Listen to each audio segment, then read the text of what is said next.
بسم اللہ الرحمن الرحیم۔ ایک خوبصورت سا واقعہ تمام دوستوں کی نظر کرنے جا رہا ہوں۔ اس کو پورا سنیے اور اس سے سبق حاصل کریے۔ ایک شام کسی ہوٹل پہ بیٹھا تھا کہ ایک چرسی نے مجھ سے چرس کے لیے پیسے مانگے۔ میں نے کہا تجھے کھانا کھلاتا ہوں مگر چرس کے لیے پیسے نہیں دوں گا۔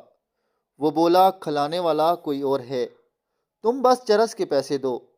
نہ چاہتے ہوئے بھی میں نے اس کو کچھ پیسے دیے۔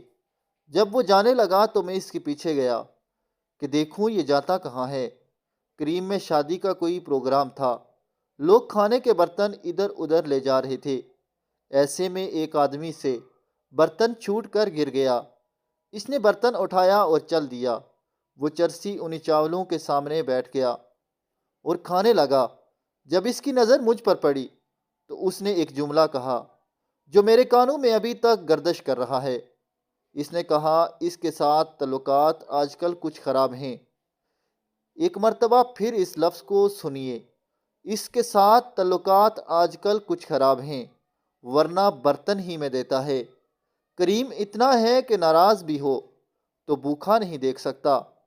اس نے اللہ تعالیٰ کا ذکر کچھ اس انداز میں کیا۔ دعا ہے اللہ پاک ہمیں اپنے ہونے پر اور اللہ کی کریم ہونے پر یقین رکھنے کی توفیق عطا فرمائے۔